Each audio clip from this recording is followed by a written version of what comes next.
Olá pessoal, começando mais um Jurapod, ao meu lado Gabriel Foguinho. Beleza, Jura? E é o patrocinador aqui. Estourada demais. Dona Flor. Melhor Dona Flor, loja. moda feminina, você que tá querendo lá, leva sua esposa, sua namorada, que lá tem novidades, inclusive o preço. Você pode acompanhar também Dona Flor nas redes sociais, lá no Instagram, @loja Dona Flor BA, vai lá e confere, viu? Moda feminina, Moda melhor feminina. que há. Lula, nosso convidado hoje vai levar a esposa e a filha lá na loja Dona Flor. Prepara o cartão, porque lá só tem desconto bom. E hoje está com a gente aqui Lula Maciel, secretário, ex-vereador de Lauro de Freitas. Vamos querer saber um pouquinho sobre sua vida, sua história aqui política no município, social, né, Lula? Seja bem-vindo. Rapaz. Muito boa noite. Boa noite, Foguinho, como queira, o Gabriel. Boa noite, Juraci, grande companheiro de longas datas. Boa noite, Bruno, que ninguém está vendo, mas ele está ali. É o Lombardi. Ele que faz você ficar.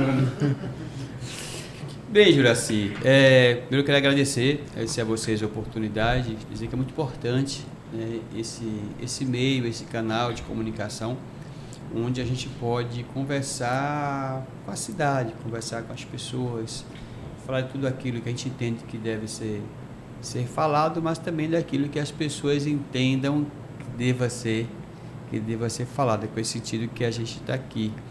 A gente tem um acúmulozinho, né, político. Eu militei logo aos 14 anos de idade, quando a gente começou a fazer as movimentações políticas todas, e de lá para cá eu não parei mais, e sou muito grato a Deus, né, à luta e a todas as pessoas que participaram com a gente dessa construção, e não tenho dúvida alguma vitoriosa, né, por tudo que a gente passou, por tudo que a gente hoje vive, por tudo que a gente testemunhou ao longo da vida da gente. Temos capítulos assim muito bonitos, né? Muito de grande referência, né?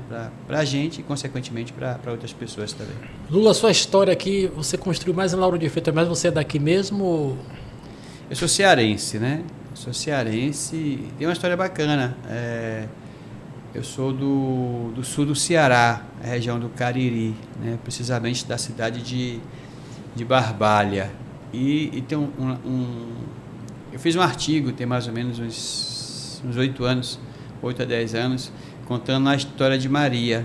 Era mês das mulheres, e eu resolvi homenagear as mulheres contando a história de Maria. E Maria é minha mãe, né? A história de minha mãe, vindo para a Bahia, com 6 crianças, juntamente com uma tia minha, com mais 5 crianças, eram 2 mulheres e 11 crianças, do Cariri para cá, para Salvador, onde minha mãe encontraria o meu pai e minha tia encontraria o seu esposo, que era primo de meu pai, e nós o chamávamos de tio. E aí a gente veio para cá, obviamente fugindo da fome, fugindo da seca, fugindo de todas as todas as condições adversas que o sertão à época proporcionava, e viemos para Lauro de Freitas. Nos instalamos na Rua São Jorge, num primeiro momento, na casa do finado Maurílio e Dona Noêmia, né? Noêmia, que foi enfermeira do Nelson Barros durante muito tempo e tal. E ali a gente ficou mais ou menos uns 2 anos. Depois disso, meu tio foi morar em Portão, e a gente foi morar na Vila Praiana, naquela região ali, a Rua 6, sim, enfim, numa avenida ali, e nos consolidamos ali a nossa vida, né? Meu pai carpinteiro, minha mãe dona de casa e tal. De vez em quando lavadeira também, precisava lavar roupa e tal, para poder segurar a onda em casa, como se diz. E a gente cresceu nessa situação. Uma coisa que é bacana, eu quero falar agora há pouco. Eu comecei a estudar com 8 anos de idade, né? E foi a partir daí que as coisas acabaram acontecendo, e eu tinha facilidade de compreender as coisas, e enfim, eu nunca perdi um ano, é bom registrar isso, né? E teve uma fase assim na minha vida que eu acho que foi a fase mais delicada, né? Teve uma fase, cara, eu tinha 17 anos. E eu trabalhava na construção civil de dia. E eu trabalhava num hotel à noite. Foi quando surgiu o Hotel Mamelucos, Sim. aqui em Pitanga. Era uma coisa meio que complicada, né? Porque eu tinha que sair do hotel, pegava um hotel às 23 horas do trabalho e tinha que sair às 7. E tinha que estar na construção às 8. Aí eu tinha que me virar e ainda estudava, né? Lá no Bartolomeu de Gusmão. Então foi uma coisa assim muito... A vantagem, ou melhor, um deles diga vantagem, mas a saída é que eu acredito que todo mundo que trabalha à noite dorme um pouquinho, né? Ninguém consegue ficar o tempo todo, sempre dá um jeitinho de cochilar um pouquinho e tal. E eu consegui, eu fiquei mais ou menos uns 10 meses nessa rotina, que foi muito desafiadora, mas a gente está aqui, né? Tem um dado que é interessante. Teve um caso de um rapaz que foi lá no gabinete procurar trabalho. Um rapaz novo, devia ter uns 20 anos mais ou menos, né? Procurou trabalho, tal. Eu conheci um amigo meu que estava montando uma terceirizada. E aí surgiu uma vaga para ele de serviços gerais. Aí eu falei para ele, ele era numa escola. Eu falei, velho, tem uma vaga, mas é uma vaga de serviços gerais. Ele falou assim, me chamou de vereador. Pô, vereador, serviços gerais... numa escola ainda cheia de gatinha e você serviços gerais. Eu achei assim interessante a forma como ele colocou, né? Aí na semana seguinte eu chamei ele, falei, vem cá. Aí ele foi lá. Aí eu levei minha carteira de trabalho para lá para o trabalho. Eu falei, olha, legal, tá vendo aqui? A primeira assinatura que eu tenho na minha carteira é quando eu tinha 17 anos de serviços gerais. Então isso aí não mata ninguém, muito pelo contrário, isso honra as pessoas. Sim. Né? Então são esses elementos que a gente precisa ter e passar para as pessoas, porque não tem nada absurdo nisso. Sim. A gente só precisa fazer valer cada fase, cada momento que a gente passa na vida da gente, e valorizando como degrau, e tocando a vida, marchando sempre em frente. E fazer do limão limonada, né? Então é isso aí. Mas Lula entra na política a partir de quando? Porque hoje você é chefe de gabinete da prefeita Mema Gramacho. Hoje eu estou chefe de gabinete da prefeita. Aqui agradeço a confiança, por sinal. Tem uma história que é interessante. Quando eu entrei na política em 84, eu entrei pelo movimento estudantil. E é interessante porque nessa época, além de fazer parte do movimento estudantil, eu também fazia parte da juventude católica. Então eu tinha a contribuição do movimento estudantil, eu já tinha uma relação com o pessoal do PCdoB e tal, então eu já tinha um alinhamento mais ou menos de esquerda. Da UJS, inclusive. E aí, aqui em Lauro de Freitas, a Igreja Católica sempre foi muito forte, muito presente Sim. na comunidade, sobretudo nas áreas mais necessitadas. Minha mãe foi da coordenação daquele programa que a gente tinha que pesava as crianças e tal, pastoral da criança. Minha mãe coordenava pastoral, eu fui coordenador do grupo de jovens, meu irmão também e tal. E a gente tinha alguns padres que vinham da Europa para cá e eles vinham com uma compreensão muito grande de questões sociais e muito voltado mais à esquerda e tal. Então acabou que a gente recebeu também essas influências. E aí cá na frente, em 89, aí a gente conhece o Partido dos Trabalhadores de uma forma mais a miúde, com a candidatura, a primeira candidatura de Lula a presidente da República. E aquilo mexeu com todo mundo e sobretudo com a juventude, porque tinha aquela questão, inclusive no próprio Jingo, na música de campanha, a questão do primeiro voto. Meu Sim. primeiro voto para fazer brilhar essa estrela e tal. Então a gente acabou que entrando nessa aí, quando foi em 91, aí eu me filiei ao Partido dos Trabalhadores. Eu já tinha tentado, inclusive, com o Partido Verde, não aconteceu, que também era voltado às questões ambientais, como sou até hoje. Sim. E aí acabou que a gente entrou no PT. Entrou no PT e já em 92 eu disputo a primeira eleição. Você está no PT desde lá? Sim. Aí eu disputo a primeira eleição no PT como candidato a vereador. O PT aqui em Lauro já existia ou passou por sua fundação também? Não, o PT aqui ele foi fundado em 1983.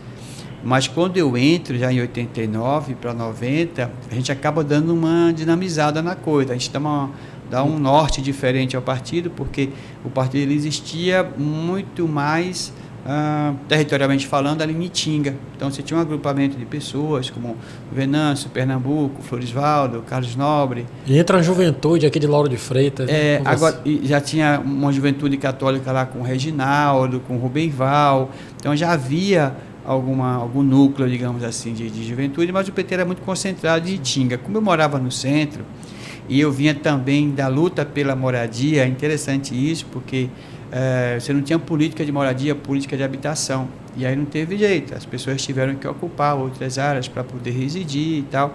E eu vinha pela comunidade católica, pela Igreja Católica, acompanhando esses movimentos e ajudando nas suas organizações. Só para você ter ideia, as ruas de Chafariz e Lagoa dos Patos teve uma participação muito grande da gente na denominação delas. Por quê? Porque a gente estava atrás da Coelba e da Embasa para regularizar a questão da água, mas não tinha endereço. Sim. E não é fácil você fazer um mapeamento de um bairro para poder garantir o endereço. É que nós pegamos o quê? Nós pegamos os nomes dos moradores mais antigos. E aí nós colocamos os nomes nessas ruas. A Rua Pombal, a Rua Salete, a Rua Santo Inácio, a Rua São Benedito, a Rua Santa Bárbara, por conta do terreiro de Carlinhos, sim. Enfim. A gente acabou usando um pouco dessa sabedoria, digamos assim, para a gente poder... mapear. Porque a Coelba tinha que entregar os recibos. E sem o endereço não tem como fazer isso. E acabou que mesmo com essas ruas... ainda ficamos eu e mais 2 companheiros responsáveis pela entrega dos recibos. Então, assim, quando chegava, a gente ia em casa entregar os recibos para que as pessoas pudessem ali pagar as suas contas e ter o seu fornecimento de energia. Você falando que disputou a primeira eleição, você teve vários mandatos aqui na Lauro de Freitas. Aí eu disputo a primeira eleição em 92, e ela dá para mim uma coisa diferente, porque eu fui o segundo mais votado do partido. E assim, eu não tinha noção da coisa, né? Não, é interessante esse dado. Já foi eleito na primeira? Não, é interessante esse dado. Aí, como eu fazia esse trabalho, esse dado é interessantíssimo, porque que eu acabei indo para o PT e disputando a eleição. Eu já tinha a coisa de esquerda, eu não era afiliado, e acabou que eu disputei, porque como eu tinha um trabalho que era feito na região lá, eu fazia muito com uma pessoa que foi muito conhecida de todo mundo aqui, chamado Paulo Preto. Paulo Preto, a quem... eu conheci. Me ensinou muito e tal. Só que Paulo Preto, ele era muito voltado para a direita. Sim. Eu era de esquerda. Aí ele falou que tinha interesse em sair candidato. Eu falei, não tem problema nenhum, mas se você sair pelos partidos de direita, com aquela turma lá, não vai contar comigo. Ele escondeu o jogo até os 45 do segundo tempo. Aí depois ele me falou que ia sair candidato à época pelo PTB, apoiando a turma do PFL e tal, aquela coisa toda, enfim. Aí eu falei, eu vou disputar também. Aí eu disputei a primeira eleição. Foi para dividida. Eu fui para dividida. Sim. Só que eu tive 100 votos mais que ele. Aí eu percebi que havia viabilidade eleitoral. Eu não tinha ideia. Sim. Como eu tive... Foi 186... Eu te deu norte político. Eu tive 183 votos. Na época, o vereador menos votado e eleito teve 206 votos. Aí eu percebi, não. Se o cara foi eleito com 206 e eu tive 183, aí então eu tenho viabilidade eleitoral. O projeto é real. Então vamos começar a construir. E aí eu tive 183 votos em 92, depois eu tive 342 em 96, depois eu tive 399 em 2000, depois eu tive 890 em 2004 e ganhei a primeira eleição na 4ª disputa. Mas não perdi nenhuma. Ele estava num processo de Então você também construção. fez o mesmo trajeto que o presidente Lula. Perfeito, foi a mesma coisa. Aí eu fui eleito na 4ª. E aí fui reeleito em 2008, depois fui reeleito em 2012, não consegui a reeleição em 2016, porque eu era o líder da oposição a Márcio, não consegui, e não consegui em 2017, quando a gente perdeu com algo em torno de 26 votos. Mas, assim, não perdi nenhuma eleição. Em todas eu saí vitorioso. Sim. Acho que essa é a parte mais bacana, porque quando você tem a compreensão que você está construindo, não tem derrota. Você teve quantos mandatos, Lula, aqui? 3 mandatos. 3 mandatos. 3 mandatos, E aí a prefeita me chamou em 2017 me deu a responsabilidade de conduzir a Secretaria de Governo, que é quem articula o governo. Eu fui. Quando foi agora em 2021, ela me chamou para contribuir, da nossa contribuição na chefia de gabinete. Estamos aí conduzindo com as nossas contribuições também nesse momento aí. Mas todo esse trajeto seu aí, você viu Lauro de Freitas mudar muito, né? Crescer e desenvolver, principalmente. Rapaz, Quando você fala em questão... Eu tenho uma avaliação, assim, que eu acho que a gente precisa reconceituar progresso, precisa reconceituar desenvolvimento. Porque, para mim, o desenvolvimento ele tem que estar muito ligado, essencialmente, à qualidade de vida das pessoas e à qualidade de vida da cidade como um todo. Eu acho que nós tivemos um crescimento muito grande, tudo muito rápido. Porque, territorialmente falando, Lauro de Freitas é pequeno. É muito pequeno, mas a gente acabou fazendo com que a qualidade de vida não viesse junto disso. Eu acho que tem... quando eu falo qualidade de vida, eu falo do conforto, né? Nossa cidade é uma cidade muito grande, muito bonita do ponto de vista do desenvolvimento, do ponto de território é relativamente pequeno. Mas é desconfortável, está desconfortável. Por exemplo, para chegar aqui, foram 40 minutos para eu chegar aqui, do centro para cá. Do centro para cá. Sim, com a distância pequena. É uma cidade desconfortável nesse aspecto, né? Nessa coisa da... Mobilidade. Na questão da mobilidade. Eu acho que a gente tem avançado muito na questão do meio ambiente, essa coisa do sistema de saneamento que está sendo feito, essa situação de drenagem que está sendo feito. Eu acho que a gente precisa avançar mais nessa coisa da preservação de áreas ambientais. Eu acho que a gente tem que focar um pouco mais nisso. Daqui um pouco a gente vira uma cidade cinza. Eu acho que a gente precisa amadurecer um pouco. Então mais você quer dizer coisa. que essa busca por Lauro de Freitas da população de moradia inchou a cidade, mais ou menos? Não, porque tem áreas, porque assim, depende. Eu acho assim, tem algumas áreas que foram ocupadas irregularmente por falta de moradia popular, questão social. As pessoas precisam morar e não tem jeito. Na verdade, acho que a gente priorizou essa coisa de transformar a Lauro de Freitas num grande polo habitacional. Eu acho que por um lado é bom, por outro lado não sei se é tão bom. Tem, por exemplo, algumas áreas que, tipo assim, você pegar essa região da Unime ali, atrás da Unime, sim, né? A forma como a coisa foi feita ali. Hoje a gente vê o reflexo.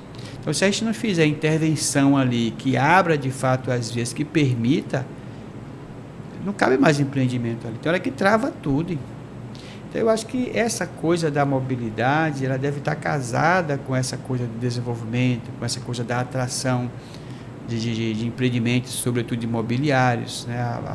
A Lauro de Freitas me parece que hoje está em torno da terceira frota do Estado. Então, isso tem que ser levado em conta. Eu tenho, por exemplo, a Estrada do Coco, que é meio confusa entre uma via expressa, na verdade, sim, e uma via urbana. Sim. Né? Se você atravessar a Estrada do Coco hoje é um sacrifício. É um risco, dependendo do ponto que você esteja. Então, assim, acho que essas questões, elas precisam ser melhor trabalhadas do ponto de vista da cidade de todos. A cidade não pode ser das máquinas, não pode ser dos carros. A cidade tem que ser das pessoas, que tem carro, mas deve ser das pessoas. Eu acho que às vezes a gente não consegue fazer isso. Por exemplo, eu tenho essa região toda da Estrada do Coco, para você conseguir atravessar, se você não tem, nós temos acho que 2 sinaleiras mais ou menos.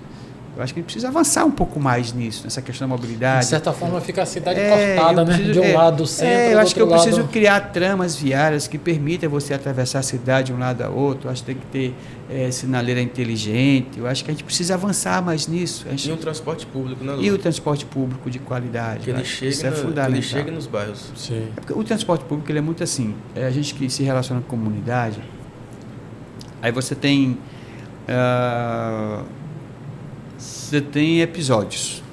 O episódio do surgimento das Topics, das Combis, que começou indo para a Praia de Pitanga e indo de Portão para Buraquinho. Né? Basicamente. Eu lembro na minha época, quando eu era mais jovem, só existia uma linha que era Itapuã, Portão. Isso. Aí ele cortava, rodava tudo para chegar em Portão, dava para fazer uma viagem boa. Isso, aí você tem todo esse... Uma coisa foi surgindo. Depois a gente veio do ponto de vista interno, estou falando do intermunicipal, que é outra seara. Aí depois veio a questão do mototáxi, que foi um desafio, a gente regulamentou, aliás, foi uma proposta do nosso mandato. Quando eu era vereador, a regulamentação do mototáxi, inclusive antes de o Senado Federal bater o martelo favorável à questão, a gente já tinha trabalhado aqui junto com a categoria, com a prefeita Moema, que foi muito solícita quando a categoria entendeu que deveria batalhar por isso. E depois veio a questão dos táxis, depois veio a questão do ligeirinho, ou seja, e as Topics, né, que hoje, por exemplo, é uma coisa que é interessante a gente trabalhar isso. Nós tivemos, quando a gente assumiu em 2005, a gente tinha acho que 128 permissões para as chamadas Topics. Hoje me parece que são 129, ou seja, a gente tem o mesmo número de permissões em 2005 a gente tem hoje.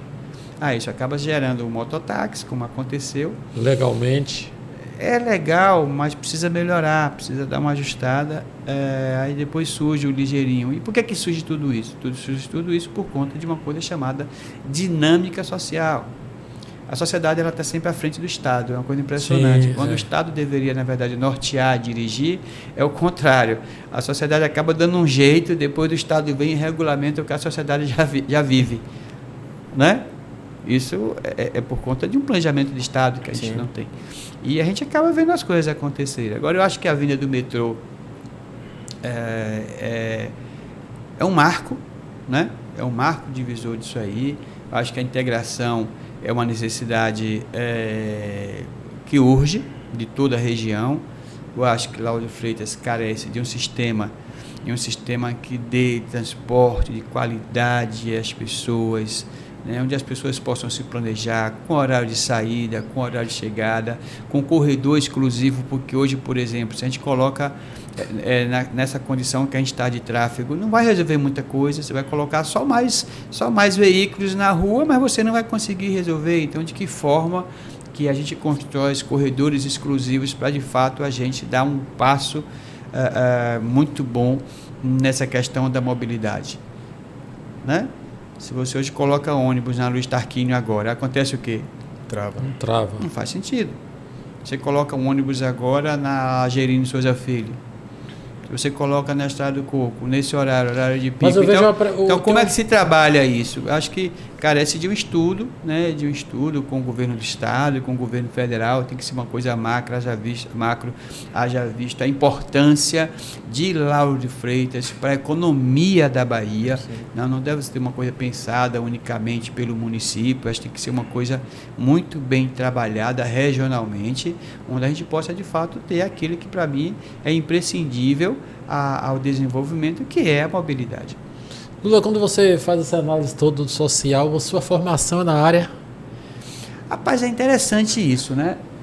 Eu estava uma vez num debate, eu não vou dizer onde nem com quem, que não vem ao caso, em off até posso contar para vocês. Aí perguntaram para mim assim, era vereador, um embate muito duro eu estava. Sim. Vereador, qual é a sua formação? Eu falei, minha formação é a do Gueto, que é a melhor faculdade. Sim. Então eu aprendi na luta, no dia a dia e tal. Agora eu tenho experiências, né? Eu passei pela Universidade Federal da Bahia, no curso de economia, não pude concluir porque lá é de dia e a gente precisa trabalhar. Na luta. E estou no 6º semestre do curso de Direito, um dia eu termino. Sim.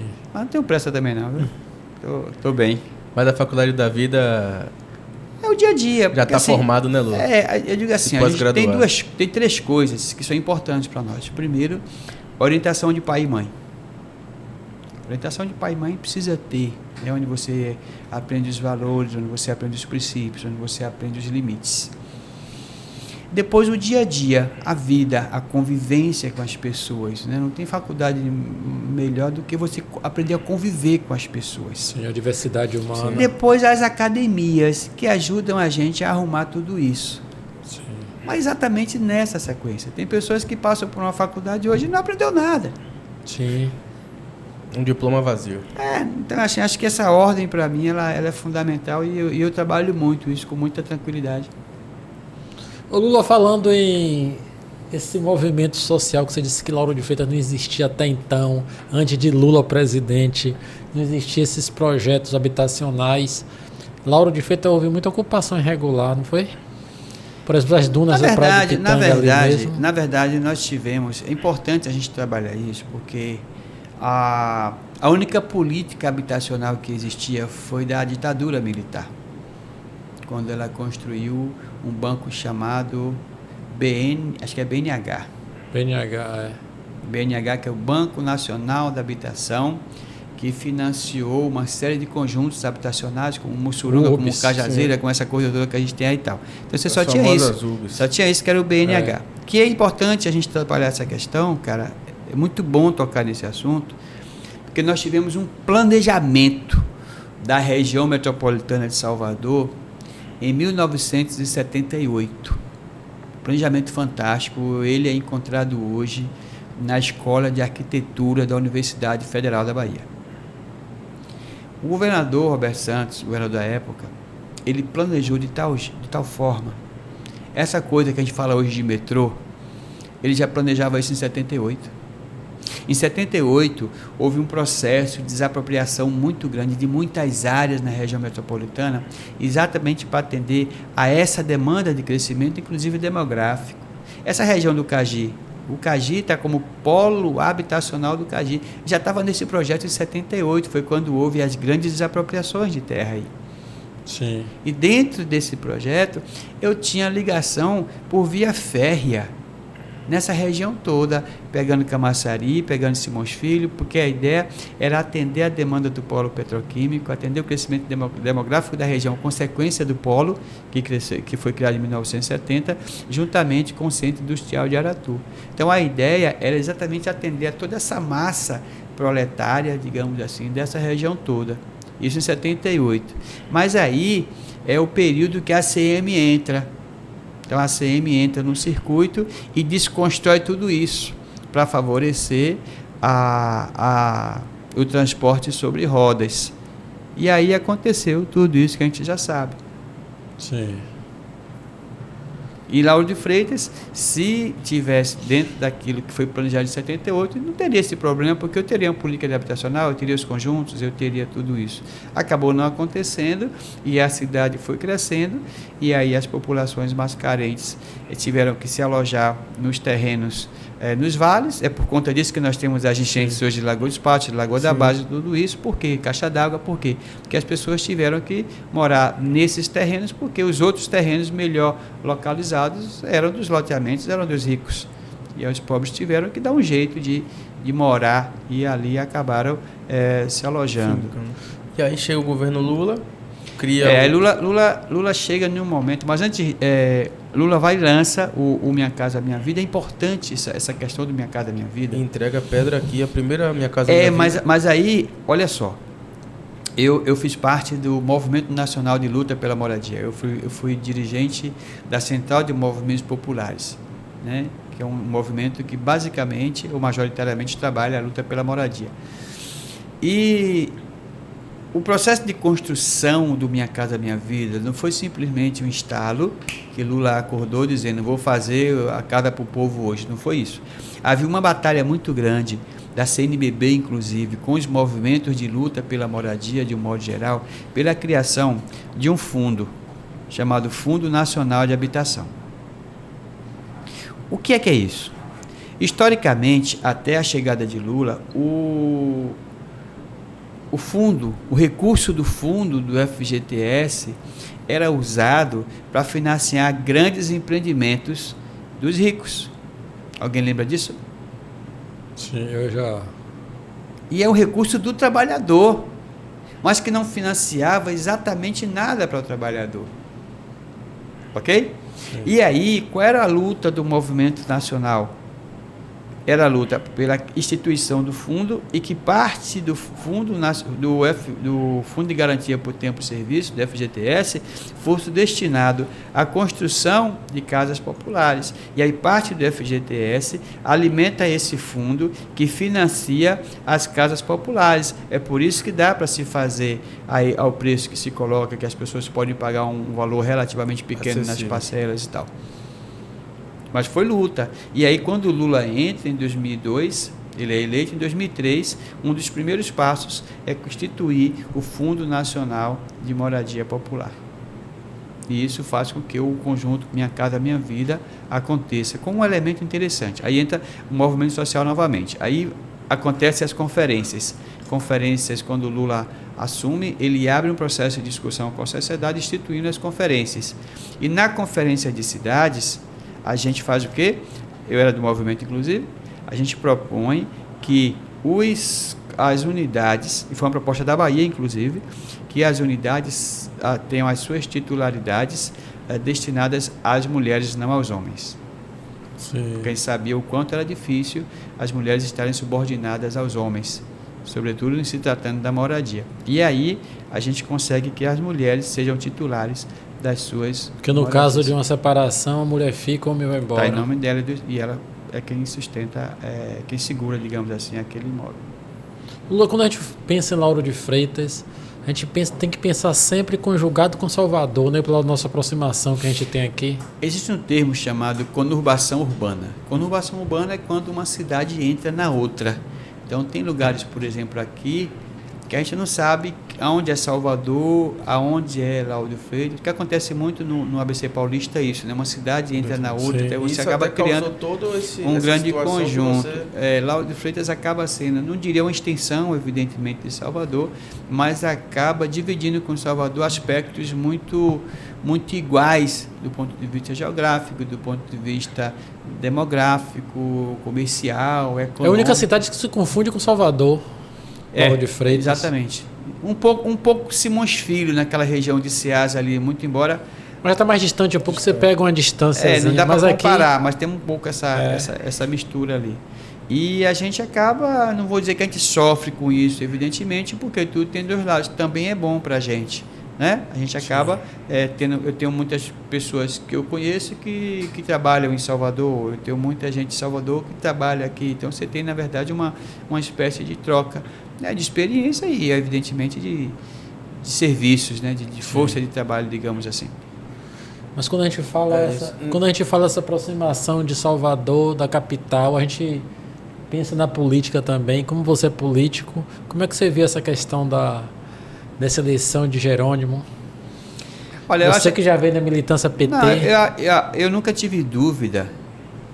Eu nunca tive dúvida em momento algum nesse processo de que o PT venceria a eleição. Nunca tive dúvida. E quando eu falo PT, poderia ser qualquer nome. O PT venceria a eleição. Por uma razão muito simples. Ou algumas razões muito simples. O PT vence a eleição no primeiro turno em 2006. Disputando com uma máquina forte. Não é? Sim, Jacques Wagner e Paulo Souto. 2006. Aí o PT vence no primeiro turno em 2010. Verdade? Sim. Rui, relativamente desconhecido, vence a eleição em 2014. Hã? Certo. No auge do antipetismo, que foi 2018, com todo o massacre em cima do PT e com Lula preso, o Rui é reeleito. Com a maior porcentagem. O Rui é reeleito. Não é verdade? Sim. Depois desses elementos, tem uma lógica, aliado ao fato da boa avaliação de Rui, aliado ao fato de o PT ser o partido de maior preferência eleitoral, beirando aí os 30%, o mais próximo dele tem 4%, só para você ter ideia, né? Aliado ao fato também de a gente estar numa disputa nacional, porque a eleição ela foi nacionalizada. Então não tinha como dar errado. Não tinha como dar errado. E o adversário nem candidato tinha, ou seja, um adversário sem identidade. O adversário estava pensando só nele. Mas no primeiro momento o Jerônimo não era unanimidade no PT, era? Ele só era pardo, né, Lu? Na verdade, eu não foco muito essa coisa do nome Jerônimo, porque ele foi consequência de um processo. Ele não era o nome, não existia o nome. Mas teve aquelas tentativas outras. Até abriu aspas que, até trazendo a ex-primeira-dama Fátima, ela até deu entrevista no programa, no podcast, que foi até da Rádio Metrópole, ela traz ali uma polêmica dizendo que, na realidade, Jerônimo já era o candidato. E ela disse que... Não, eu tô falando no caso da cabeça da cúpula alta lá. Ela disse que já era o escolhido. Já era o escolhido, que Wagner só se manteve candidato para segurar o grupo. Para não abrir. Para não abrir, porque ele sentiu, inclusive, em palavras dela, ela sentiu e disse assim que Wagner não era bobo, não era menino, que estavam se articulando, que inclusive o ex-vice-governador, hoje deputado federal, já não estava no grupo, que é o João Leão, e disse que Rui queria ser senador. E Wagner ali, então, travou e se lançou candidato para prender o grupo. Palavras dela. Não quero muito debater as palavras dela. A minha leitura é que, independente de qualquer movimentação que fosse feita, o PT venceria a eleição por conta desses elementos que eu coloquei. Então poderia ser Jerônimo, poderia ser qualquer outro. Porque não tinha elementos. Não obstante o fato de o adversário ter feito toda uma movimentação, ter conseguido eleger prefeitos importantes na eleição anterior e ter conseguido, de fato, espalhar, digamos assim, o seu nome pela Bahia, mas do ponto de vista da estrutura, nós temos movimentos sociais, nós temos um conjunto de elementos que nos diferencia a longa distância dessa turma. Então, acho que para mim estava certa a vitória. Só não sabia se seria no primeiro ou no segundo turno. E acabou sendo no segundo turno. Agora, Lula, aproveitando essa pergunta de Jura, essa conjuntura que a gente faz e tal, o PT sempre teve uma força aqui na Bahia, até o presidente Lula já teve votações históricas, expressivas na Bahia, sempre ganhou uma eleição na Bahia. Agora, o que é que acontece na sua avaliação com o PT em Salvador? Que a gente vê na região metropolitana, o PT já governou Camaçari, já governou Lauro de Freitas com a atual prefeita Maima Gramacho, já teve aqui na região, né, já teve em Catu, já teve em diversas cidades, Alagoinhas, mas em Salvador em si. Salvador é a menina dos olhos da política baiana, né? Salvador, só para você ter ideia, eu vou contar um dado para vocês aqui que é interessante. Vai mais para o quadro de curiosidades. Rui Costa, ele, depois de muito tempo, mas muito tempo mesmo, ele foi o prefeito, ou melhor, o governador da Bahia, nascido em Salvador.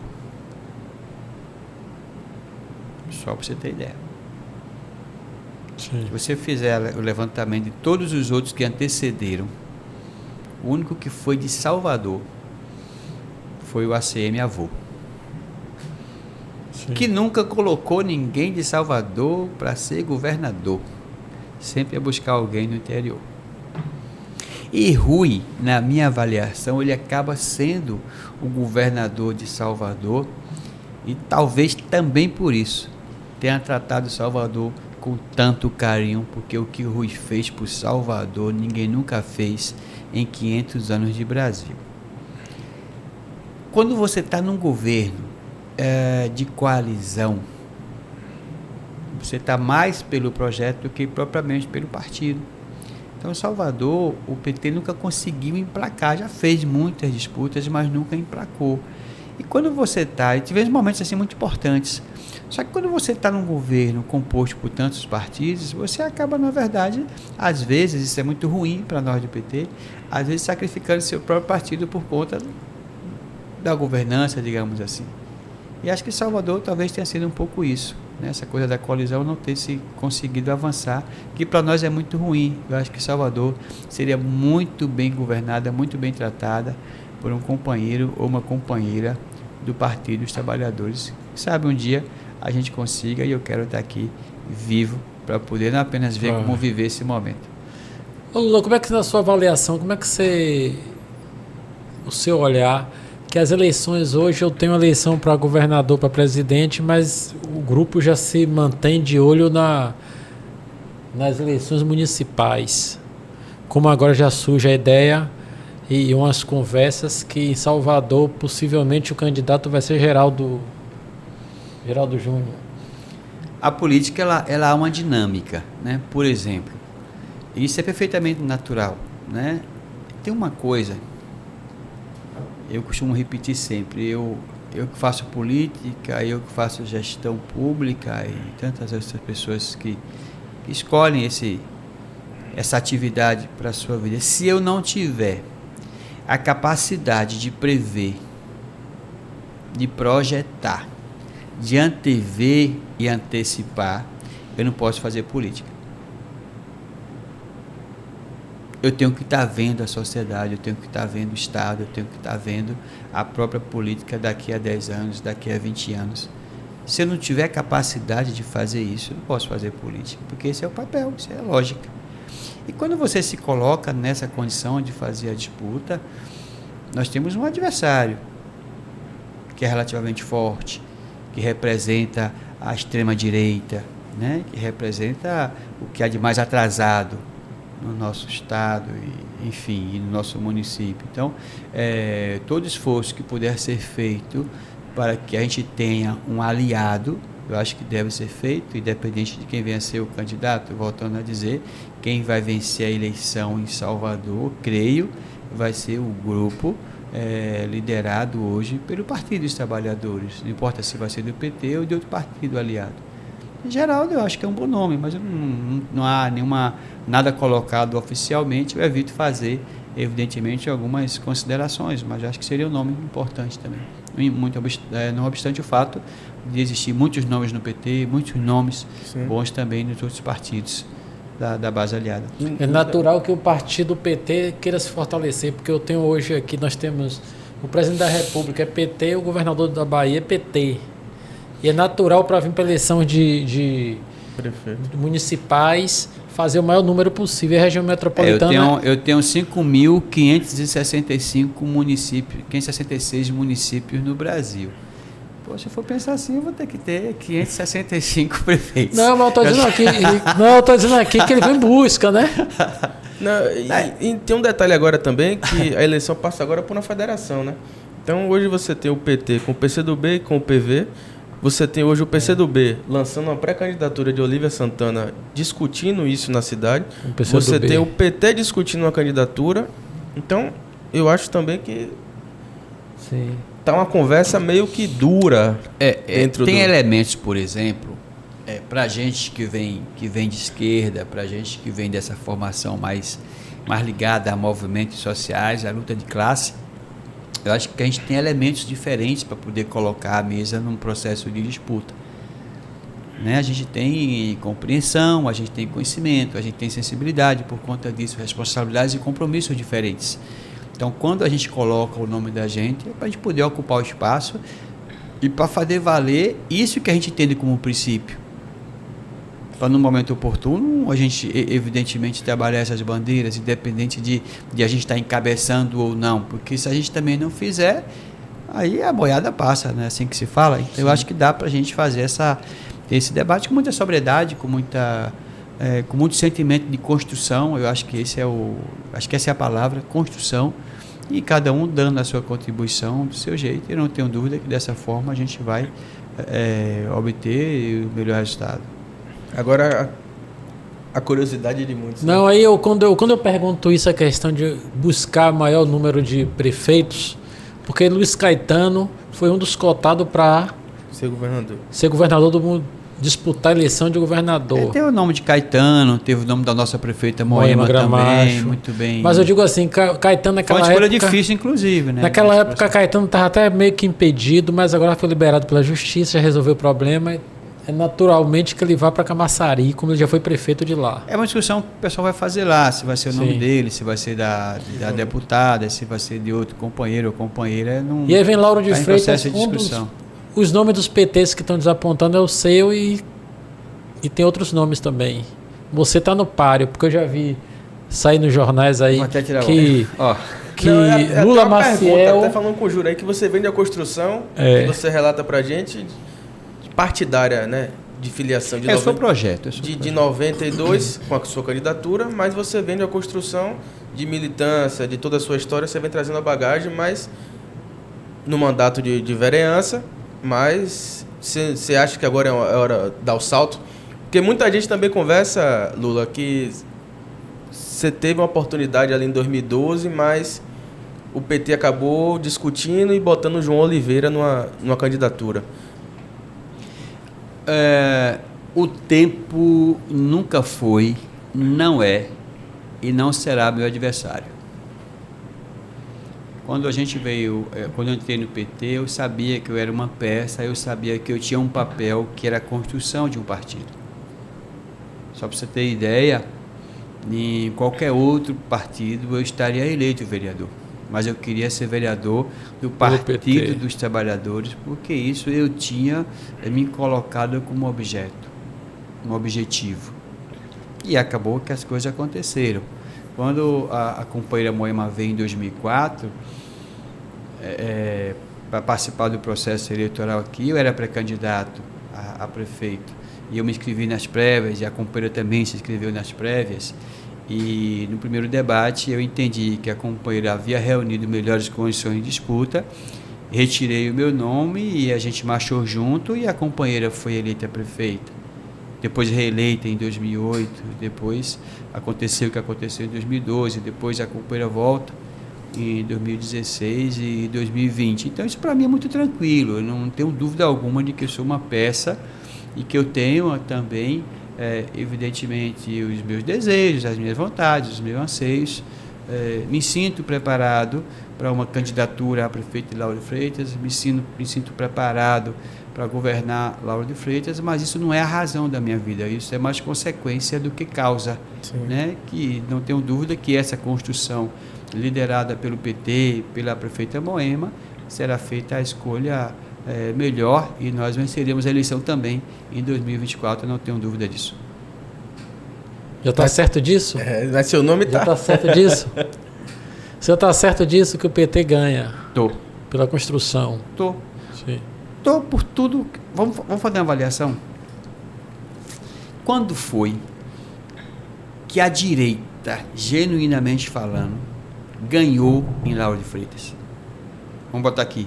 A turma de ACM, do DEM, do PFL, do União Brasil, quando foi que ganharam uma eleição aqui em Lauro de Freitas? Eu não tenho lembrança. Eu tenho, 1985, com o candidato Paulo Rosa. De lá para cá, Leão assumiu e Leão era oposição a eles. Você acha que Paulo Rosa foi uma construção da direita ou foi não, uma foi consequência? Não, foi direita. Porque existiam outras candidaturas aqui no município. Paulo Rosa... De esquerda, ele representou a direita. Eu tinha de esquerda Ayrton, eu tinha Adelmo, eu tinha o próprio Leão e eu tinha outros, todos de esquerda. Quem representou a direita naquele momento foi Paulo Rosa em 85. Eu já fazia política. Sim. Já fazia. Então, assim, e aí a direita ganhou todo mundo. Não tinha PT ainda, não tinha PCdoB, não tinha nada disso ainda, em 85. Disputando diretamente. O PT disputou a primeira eleição em 88 com o companheiro Lázaro Torjal. Sim. O primeiro candidato, na verdade, o primeiro candidato a prefeito do PT em Lauro de Freitas foi Lázaro Torjal em 88 e Lenaldo Leal, irmão de Lau, foi o candidato a prefeito em 92. Em 2000, o candidato foi Vivaldo Pereira, lá da Rua Bela do André, no centro, e o candidato a vice foi Apio Vinagre, nessa mesma chapa já no ano 2000. Então tem todo um conjunto de construções que foram feitas. E eu tive presente nesses momentos todos. Então, para mim, é mais um momento que eu estou presente novamente. Com o nome à disposição. Com o nome à disposição de todos, como sempre tive. Estou muito tranquilo com relação e essa a isso. Construção?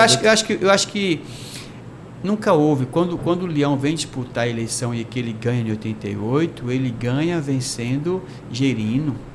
Não, ele ganha tendo Gerino como vice, vencendo Paulo Rosa e Itamar. E Paulo Rosa representava a direita. E Gerino cola com ele. E ele consegue ser eleito em 88. E depois ele elege Otávio em 92, depois Roberto Muniz em 96. Depois Pimentel. Otávio em 92. Depois Pimentel e Otávio. Sim. Tá? E depois elege Marcelo Abreu. Pelo MDB na época, depois pelo SDB, sempre nessa linha de centro-esquerda. Quando o Márcio vence a eleição em 2012, é importante dizer isso, o Márcio vence, mas o Márcio vence uma disputa da base, porque o PP era aliado a Wagner, ao nosso governo estadual. Então você teve uma disputa da base onde ele ganhou, mas não foi propriamente a direita que ganhou, se assim posso dizer. Sim. Né? Então essa turma nunca ganhou uma eleição aqui desde 85, então é agora... Na época foi uma rebeldia de massa, de vou sair, saiu e deu certo. Então é agora que essa turma vai ganhar? Não é, entendeu?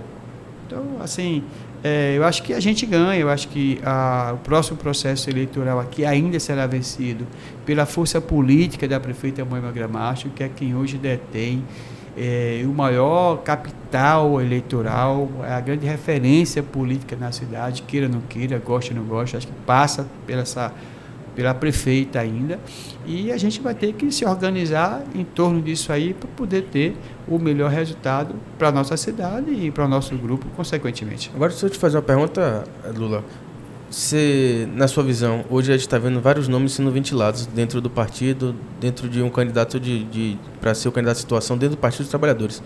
Você acredita que a gente pode chegar a ter prévias nessa... Faz muito tempo que no PT não tem prévias, né? Seria uma novidade para nós. Eu acho que deverá ser construída uma unidade em torno de um nome para a gente poder sair fortalecido nesse processo. Entrar e sair fortalecido nesse processo. Mas uma coisa que eu vejo que tem muitos partidos na base do PT hoje, na administração da prefeita Moema Gramacho, que muitos estão se lançando. Você acha que está sendo... Vou juntar essa pergunta com outra em cima. Você acha que esse anseio de ser prefeito do município Lauro de Freitas não é muito prematuro para muitos candidatos de Lauro, não? Eu tenho dificuldade de analisar comportamentos pessoais. Eu tenho dificuldade. Eu acho que um candidato ele tem que atender a alguns requisitos, né? Tem que ter alguns elementos. E eu acho que todos têm o direito de ser candidato, eu acho que todos têm o direito, mas eu repito aqui a condição de estar, não diria subordinado, mas estar diretamente ligado ao conjunto que é liderado pela prefeita Moema Gramacho. Pela prerrogativa do Partido dos Trabalhadores, é natural que o partido pleiteie encabeçar a chapa novamente, né? O resto vai ser consequência. Agora, as pessoas têm o direito de fazer as suas movimentações políticas, de colocar os seus nomes e tal, e eu sou favorável a isso, né? O resto é um processo de construção que a gente não gerencia. Ninguém sabe como é que uma coisa dessa vai terminar. Mas o fato da prefeita Moema não poder ser reeleita, porque ela já vem de 2 mandatos, deu um intervalo, o doutor Márcio sentou, aí depois ela retorna mais 2. Mas agora é uma pessoa nova, que não é Moema Gramacho. Ao que pese que ela está no comando, ao que pese que ela é uma líder política forte, mas as pessoas que estão pleiteando ser candidata a prefeito, que no seu íntimo tem vontade, que eu já vi muitos dizer assim, eu vou e não abro mão. Então é uma construção meio solta. Olha só, cada um vive no seu universo. Tem um ditado popular que diz que cada cabeça é um mundo, não é verdade? Eu acho um dos ditados mais fantásticos. Cada cabeça é um mundo. Então as pessoas elas vão construir as suas ideias, as suas viagens, e está todo mundo certo. Agora, eu não quero aqui trabalhar nenhuma possibilidade de que aconteça qualquer movimentação dentro dessa perspectiva que não tenha, evidentemente, o gerenciamento da prefeita.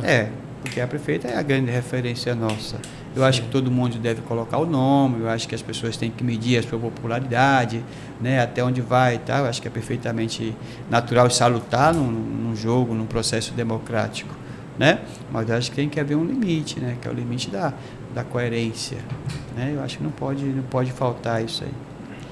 Lula, você tem uma imagem assim meio que do pacificador, né? É bíblico, né? Bem-aventurados os pacificadores. Não é verdade? Se a escola da vida dele deu muita sabedoria. Mas pacificar é bom. Eu acho que não tem nada melhor do que a gente poder acalmar as pessoas, né? Porque o mundo ele é muito atribulado por conta desse estado psicoemocional e espiritual que as pessoas têm. Se você consegue acalmar as pessoas, acho que você já deu um salto muito grande. E esse processo, eu acho que ele precisa ser acalmado. Não adianta a gente entrar num processo do quanto pior, melhor. Não adianta a gente sair falando de fulano, beltrano, ciclano. Eu lembro que na Câmara, quando eu era vereador, havia uns 2 vereadores que faziam assim coisas terríveis. E eu costumava ficar sempre apertando eles e falar, cuidado, quem vive de carniça é urubu. Né? Cuidado, quem vive de carniça é urubu. Então a gente precisa tomar muito cuidado com isso, porque senão não vale tudo. E na política não vale tudo. Sim. Na vida não vale tudo. Né? Tem que ter uma certa dosagem. Né? E Lula, também no seu currículo aí, você coordenou uma campanha vitoriosa, né? Deputada federal. Na verdade, rapaz, assim, como eu estou há muito tempo nesse processo todo, eu participei da coordenação de 89 para cá, eu participei de todas as coordenações de campanha do Partido dos Trabalhadores. Fosse ela municipal, fosse estadual, fosse nacional. Nesse processo agora, a gente participou da coordenação de campanha da companheira Ivoneide Caetano, e graças a Deus tivemos uma votação muito boa, uma participação muito bacana. E para mim, do ponto de vista pessoal, foi muito bom, do ponto de vista político, foi muito bom. E estamos aí nessa construção de fortalecimento do PT na região e na Bahia, por consequência. Mas Rosenberg você só apoiou, não coordenou Rosenberg? Eu coordenei a campanha de Ivoneide, porque ele falou de Ivoneide. Sim, mas eu coordenei também a campanha de Rosenberg. Eu tenho uma relação com o Rosenberg de mais de 20 anos. Né? Ele foi meu deputado federal em 2014, 2018, perdão, estadual. 2014, 2018 e agora em 2020, e graças a Deus e ao povo, vitorioso novamente. Rosenberg também que vinha lutando igual o senhor, já foi candidato a vereador, já foi de Salvador. É uma história. História de luta. De luta? De luta. Até mandar um abraço para a companheira Aldinha. A Aldinha assumiu agora, tá? Ela estava no gabinete, acabou tendo agora que assumir a missão na Secretaria morador do município, moradora do município. Na verdade, tem uma turma boa aqui. O próprio Rosenberg. É o Rosenberg, mora aqui. Luiz Alberto mora aqui. Aldinha mora aqui. Luiz Alberto também, né? Morador daqui do município. Tem uma turma boa aqui. Iulo morou aqui muito tempo, não sei se ainda mora. Então tem uma turma boa aqui. Sim. Só que assim, você mora, você não tem atuação política, que também está correto, porque às vezes você tira um espaço para você poder descansar, para você poder ter a vida mais pessoal. Aí, se de repente você acaba fazendo só política a vida toda, e também não pode fazer só política a vida toda, tem que ser o seu momento mais pessoal, mais familiar, mais íntimo. Está correto também. Éden Valadares, também presidente do PT estadual, mora no município de também está aqui, né? Isso é muito bom. Lula, como é que você vê essa questão da cobrança da população em relação ao político? O político, além de trabalhar no legislativo, no executivo, a comunidade exige que ele esteja ali presente, né, naqueles movimentos, naquelas festejos. Na verdade, tem algumas coisas, porque depende muito do perfil do político e do tipo de relação que ele constrói com a sociedade. Então, para mim, que venho de movimentos, as pessoas cobram a minha presença nos movimentos, isso é perfeitamente natural. Tem pessoas que têm essa relação, tem pessoas que não têm. Então, tem pessoas que vêm de base, tem pessoas que não têm essa base social, essa base popular toda a ponto de fazer a cobrança. Então, assim, tem pessoas que gostam de fazer atendimento no gabinete, tem outras que não gostam de fazer. Tem pessoas que são mais solícitas, tem outras que nem tanto. Tem pessoas que gostam do torneio de dominó no final de semana embaixo da árvore. Tem gente que não gosta de torneio de dominó no final de semana embaixo da árvore. E para mim não está certo nem errado. É uma questão da relação que se faz com o eleitorado. Agora, do ponto de vista do cumprimento das suas responsabilidades como município, aí eu acho que é uma outra coisa. Acho que as pessoas têm que ser responsáveis, têm que ficar atento às contas, têm que fiscalizar, né, têm que prestar um serviço bacana à comunidade, à sociedade de um modo geral. Mas vai muito de cada um e da relação que se constrói. Lula, você que pegou aí governo de situação e governo de oposição, você na vereança, o que foi melhor para o vereador? Defender ou bater? Para mim tudo é bom. Porque são etapas que a gente cumpre. Assim, eu sou muito preso ao que eu posso fazer. Não sou muito de ficar dando mais importância ao que o outro deve ou não fazer, porque tem coisas que eu tenho que fazer, então eu cumpri papel. Eu acho que foi importante participar dos 2 governos do PT, com a companheira Moema. Eu acho que quando a gente perde a eleição, eu acho que eu cumpro um papel ali dando um suporte, sustentando um projeto do PT para que aí o caminho ficasse aberto para a gente poder chegar um pouco mais à frente, e a gente chegou. Então eu acho que a gente vai cumprindo o papel. O resto o povo dá o trato, dá o veredito na urna. Para mim tá tranquilo. A resposta vem, né, Lula? Vem tranquilamente. Eu estou aqui, eu sou fruto, eu sou resultante de todo esse conjunto de experiências que a gente passou. Lula, eu vi uma entrevista de Wagner Moura até ele falando no Roda Viva, se não me engano, Roda Viva, que ele disse que o mandato de Bolsonaro foi um momento histórico e de aprendizado para o Brasil, por toda essa mazela aí. Como é que você vê? Como é que você vê essa questão? Cara, eu acho que o Bolsonaro, eu pensei que eu nunca ia falar isso, mas eu vou falar. Eu acho que ele teve 3 coisas que foram eu acho que foram bacanas. Eu acho que ele não mentiu para as pessoas na campanha. Ele fez uma campanha dizendo que era homofóbico. Ele fez uma campanha defendendo o machismo. Ele fez uma campanha, quem defende a arma defende a morte. Ele fez uma campanha defendendo tudo isso. Ele subiu num caminhão e disse que ia matar a petralhada toda, ainda fez gestos. Alguém lembra disso? Sim. Ponto. Então ele não enganou ninguém. Tirando o fato de a gente em 2018 estar no auge do antipetismo e muita gente, porventura, tenha votado para não votar no PT e que alguém ganhasse no lugar porque valia qualquer coisa para tirar o PT, tirando isso, o restante votou porque sabia o que era que ele estava votando. Não é verdade? Sim. Isso é uma coisa. A outra coisa é que ele fez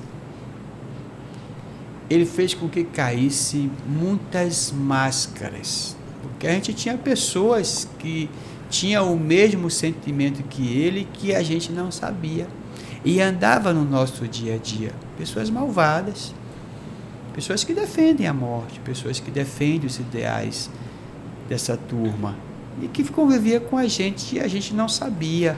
Então ele fez com que as máscaras caíssem. Eu acho que essas 2 coisas ele pôde fazer. A outra coisa que eu acho que foi bom para nós é porque o povo brasileiro não tinha definição do que era um projeto de direita e do que era um projeto de esquerda.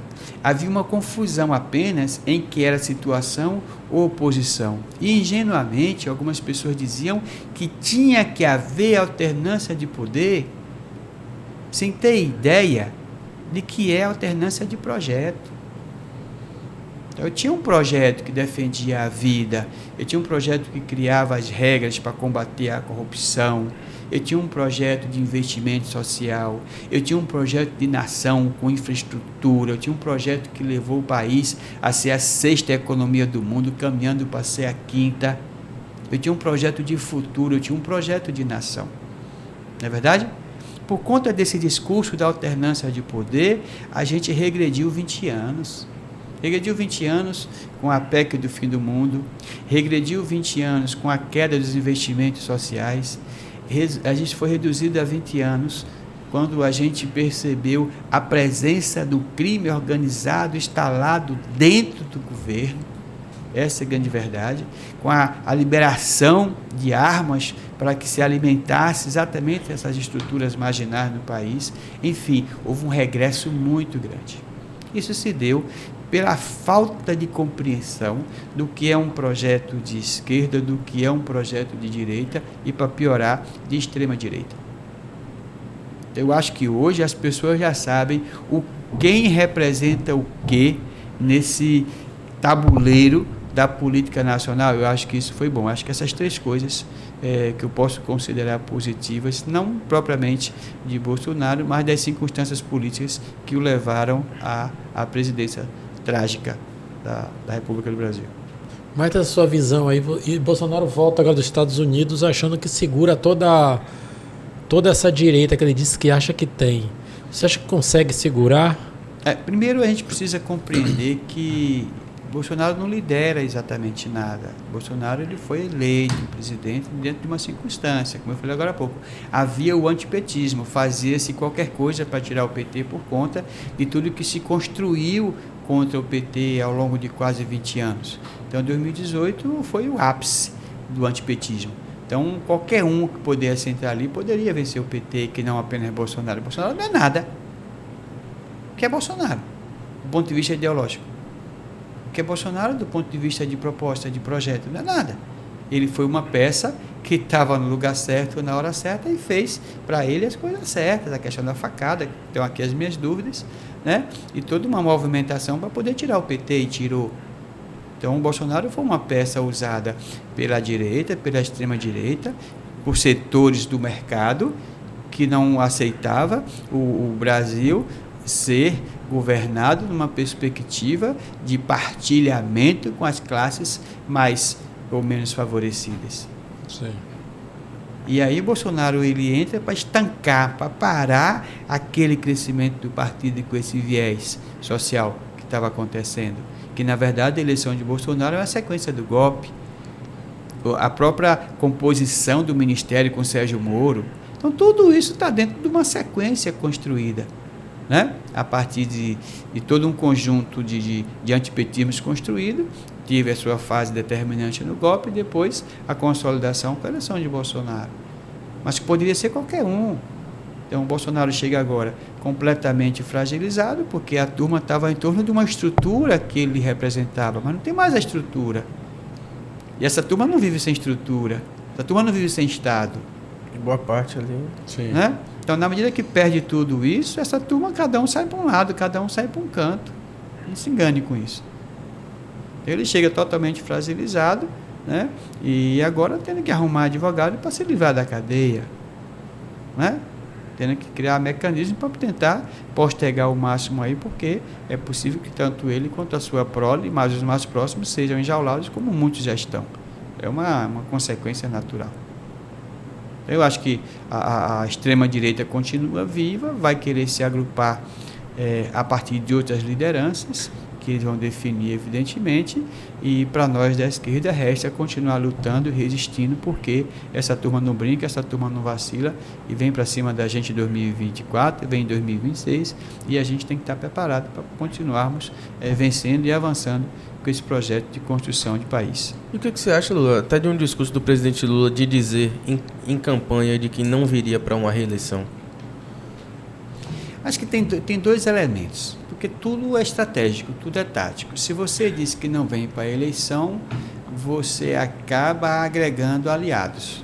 Se você diz que vai para a eleição, você pode afastar aliados.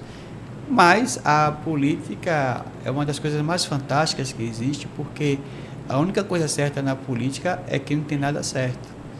Tudo vai acontecendo e a gente vai ter que ir acompanhando, senão a gente fica para trás. Mas você acha que a leitura do momento, mas é uma coisa que vai acontecer, porque tem elementos políticos que a gente não gerencia. Então você vai, de repente, chega em 2026 e você tem um governo super avaliado e que Lula, com a sua liderança, né, sua capacidade de convencimento, consegue emplacar um outro nome que ganha do próprio partido. Então, são coisas que vão acontecendo. E a gente vai acompanhando e administrando. Você acha que não leva para uma coalizão interna também? Eu digo do corpo dos partidos que compõem a base, até os próprios ministros. O PT é muito preso a projeto. Depende do que você define como projeto. Se você tem um projeto, se você define um programa e as pessoas se comprometem a seguir aquele projeto, aquele programa, eu não tenho nenhum problema com relação a isso, não. Eu digo que o PT tem aqueles embates que a gente conhece de tendências internas, diferente dos outros partidos, né? Não, todos os partidos têm. A diferença do PT é que no PT todo mundo sabe. É isso, mas no PT existe lá... No PT existe uma coisa... a CNB hoje... Unidade na diversidade. O que é isso? Todo mundo no PT disputa tudo e está correto, só que vai para a rua unido. Essa é a diferença. Então, assim, eu faço parte de um grupo, o Moema faz parte de um grupo, a nossa prefeita, vereador X faz parte de um grupo e tal, isso é perfeitamente salutar, é natural, e isso foi construído... Já disputa interna. vamos falar um pouco de história. Na fundação do PT, o processo pós... Se liga aí, Bruno, isso é importante.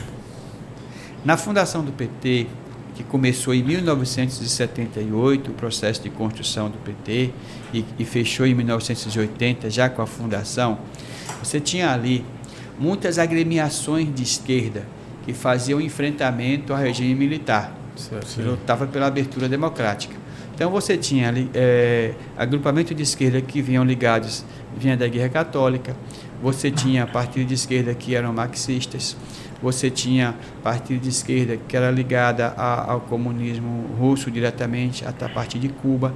Então você tinha todo um conjunto de forças políticas de esquerda para compor o Partido dos Trabalhadores. O Partido Comunista estava cassado. Se você fosse colocar um outro partido comunista, teria dificuldade de construir. E aí o PT surgiu como a possibilidade de reunir todas essas forças dentro do mesmo partido. Aí surgiram as tendências, os agrupamentos do PT. Tinha uns mais radicais, outros menos radicais. Tinha uns que defendiam a luta armada, tinha outros que não defendiam a luta armada, que preferia uma revolução democrática. A gente tratou muito esse termo, inclusive. E a partir daí se juntou para se fundar o Partido dos Trabalhadores. Isso vem até hoje. Então hoje ainda tem as suas tendências. A diferença dos outros partidos, primeiro que os outros partidos têm dono. Começa por aí. Mas essa que é a grande diferença do PT. É justamente outros, essa minha a que eu levantei lá atrás. Os outros partidos têm um dono, né? Não, e isso não impede que tenha disputa também, porque outros também querem ser dono. Não é verdade? Só que no PT todo mundo sabe que existem os agrupamentos, que existem as divergências, que existem as disputas internas, mas a gente não tem dúvida que no momento que for para a rua, vai todo mundo junto defender a causa, que é a bandeira do Partido dos Trabalhadores. Então isso aí para mim está muito, muito tranquilo, isso não é um problema para nós. Muito pelo contrário, eu acho que a riqueza do partido está exatamente aí, na capacidade de dialogar internamente, de conversar, de convencer, né, de vencer e ser vencido na perspectiva da construção e fortalecimento do partido. Compreendo. O negócio tá bom, hein, com o Lula. Tô experiente. O homem tá trazendo história, tá trazendo... Quer dizer que Lula vereador e secretário aqui na Lauro de Freitas, Lula presidente lá em Brasília. Lula perde 4... Ele, na quarta que ele vai ser eleito, né, rapaz? Para. E como é que você está vendo, Lula, esses 90 dias já de governo do presidente Lula? Assim, eu preciso analisar que esse cenário de correlação de forças, ele é infinitamente diferente dos cenários outros quando Lula foi eleito pelas 2 vezes e quando Dilma foi eleita pelas 2 vezes. Nós temos um Congresso que tem 100 deputados, que tem, eu acho que 13 senadores, não mais que isso, um número relativamente grande, não sei precisar de senadores, que foram eleitos pelo partido do ex-presidente. É uma presença muito forte da extrema-direita no Congresso. Né? Se juntar esses 100, mais o Centrão, a gente passa de 230 deputados. É uma força muito grande. É quase a metade da Câmara dos Deputados. Dizem que é a bancada mais reacionária desde a época da ditadura militar, né? É um retrocesso muito grande. Você eleger Lula e você eleger deputados que não têm exatamente nada a ver com o projeto que Lula defende. Então você tem um cabo de guerra. Se essa turma consegue ficar unida até lá, a gente vai ter problemas durante os 4 anos, o que pode inviabilizar o governo, como aconteceu no segundo governo da Dilma, né? Quando ele muito bem, aquele senador lá de Minas, quando ele disse que Dilma ia sangrar até morrer, do ponto de vista político. Então, eu acho que isso é muito ruim. Se essa turma resolver se articular e quiser dificultar as coisas no Congresso, trava, porque tem um orçamento. O Dilma chegou a governar um período sem orçamento. Os caras não votaram orçamento. Mas quando a gente fala em direita, tem pessoas aí que é o extrema-direita, tem pessoas que foi para lá para ser eleito, mas não, de certa forma... Mas existe mas você tem... mas depende muito do projeto. Se essa turma consegue, por exemplo, se convencer de que eles, se continuarem juntos, eles voltam em 2026, eles continuam juntos, porque depende da perspectiva. Né? Continua junto e vai criar problema para nós. Agora, eu creio muito na capacidade de diálogo, de conversa, de convencimento de Lula e tal. Eu acho que dá para se trabalhar. Acho que a eleição de 24 ela é importantíssima para a gente, que é o fortalecimento das nossas bases, porque chega um momento em que o povo tem que ir para a rua. Eu acho que está faltando um pouco isso. Eu acho que o povo precisa ir para a rua para defender um projeto de Lula. Eu acho que vai chegar um momento que o povo vai ter que ir para a rua para poder garantir que as coisas aconteçam. Sim. Eu acho que Lula precisa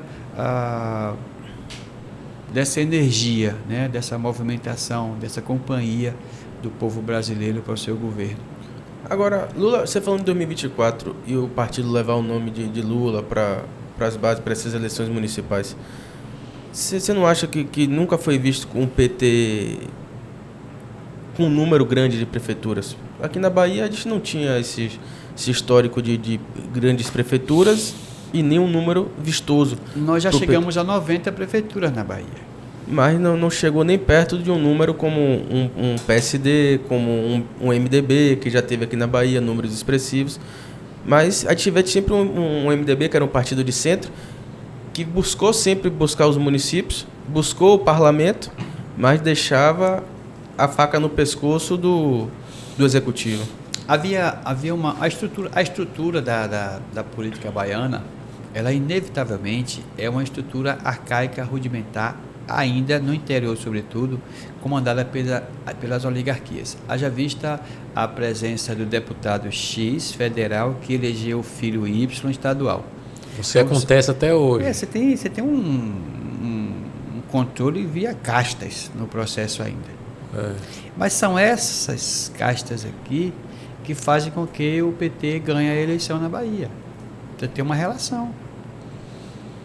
Então você vai fazer a disputa na base dentro dessa condição, você acaba não fazendo. Então acaba você tendo assim esses partidos com esse modelo ainda arcaico ocupando o espaço na Bahia. Você não tem como fazer a disputa porque você vai de cara bater de frente. Por exemplo, vamos pegar a eleição de Lauro de Freitas em 2008, a reeleição da companheira Moema. A gente não teve um investimento que viesse para cá de fato fazer a disputa. Não é verdade? Sim. Por quê? Porque a gente tinha a disputa aqui na base. Em 2012, teve também? Não. É meio que a gente teve que fazer o dever de casa. Corpo a corpo. A gente teve que fazer a parte da gente aqui. Então, muito dificilmente você vai ter esse investimento todo do governo do estado para dividir uma base. É muito difícil isso acontecer. Agora, nós vamos ter esse ano de 24 uma presença muito forte em centros econômicos muito fortes na Bahia, onde nós temos nossos adversários. Vamos ter que investir, nós não podemos permitir que nós do PT, que temos uma história muito grande com a Vitória da Conquista, que a gente não volte. Sim. Acho que precisa voltar para a Conquista, acho que precisa voltar para Itabuna. E hoje o maior município governado na Bahia voltar para Itabuna. Eu acho que a gente tem que fazer um investimento muito forte em feira. Feira é emblemático para a gente. Né? Então tem lugares que a gente precisa trabalhar com mais afinco. Eu acho que o Juazeiro precisa estar com a gente, Alagoinhas precisa estar com a gente. Então tem muitas cidades que são emblemáticas. Quando eu falo a gente, eu falo a base, evidentemente, do governador, mas preferencialmente o Partido dos Trabalhadores, que é o meu partido, claro. Sim. E vamos ter que estar trabalhando isso aí. Lula, você quer raiz, PT e vereador por 4 mandatos, 3? Em Lauro de Freitas, 3 ou 4? 4. Eu tive 3. 3 mandatos. Você sempre teve uma relação boa com os vereadores. Como é que você vê a oposição aqui em Lauro? Olha, eu acho que a gente precisa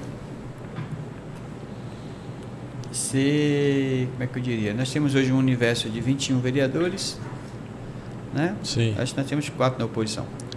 4 oposição, mas 4 que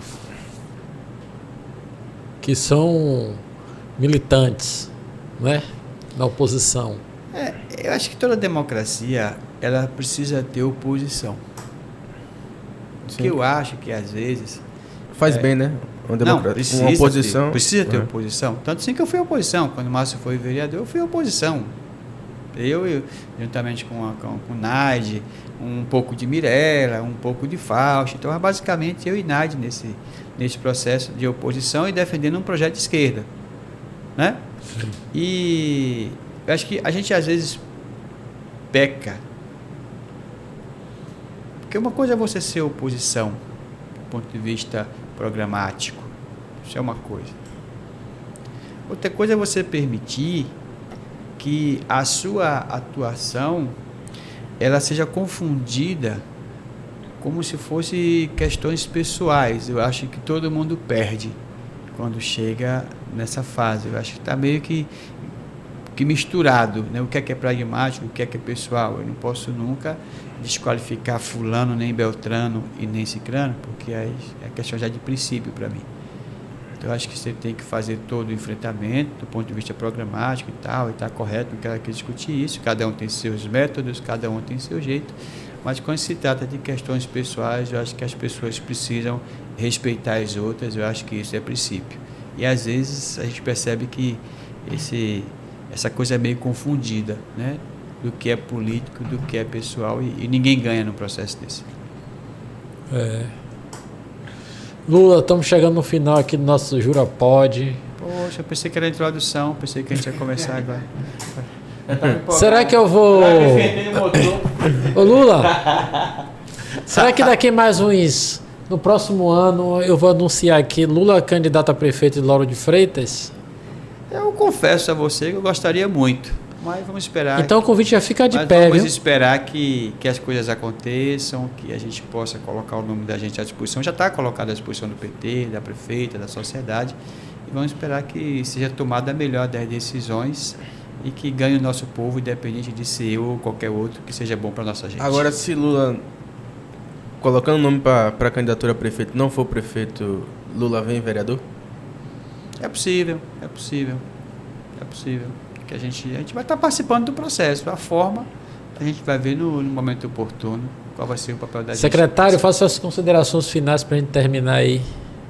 Fica à vontade. Eu estava empolgado, cara. Mas você vem outras vezes. Mas, Júlio, eu aqui. queria agradecer, né? Agradecer a Deus, né? Que permite que a gente esteja aqui. A gente passou por tantos desafios, passamos por uma Covid, passamos por tanta coisa, passamos por tantas provas diárias desse mundo tão cheio de violências e coisas desagradáveis. A gente poder estar aqui, sem sombra de dúvida, é um presente, é uma dádiva. Mas agradecer a vocês que nos proporcionaram estar aqui, dizer que eu sou um soldado, dizer que eu sou uma peça, né? E que estou sempre a serviço da sociedade, a serviço da cidade, a serviço das pessoas. E isso, não tenho a menor dúvida, tem contribuído muito para que a gente tenha avançado e continuaremos avançando mais e mais. Um grande abraço e uma boa noite a todas e todos. Tá vendo? Todos e todos. Secretário Lula Maciel, muito obrigado por ter participado aqui. Eu que agradeço. Bora pra frente. Até o próximo Jura Pod. O convite já está de pé. Tamo aí. Tchau, você que ficou aí com a gente até agora. Até o próximo Jura Pod. Valeu, galera. Não esqueça de ativar o sininho, hein? Compartilhar esse vídeo que é muito importante. Um abraço.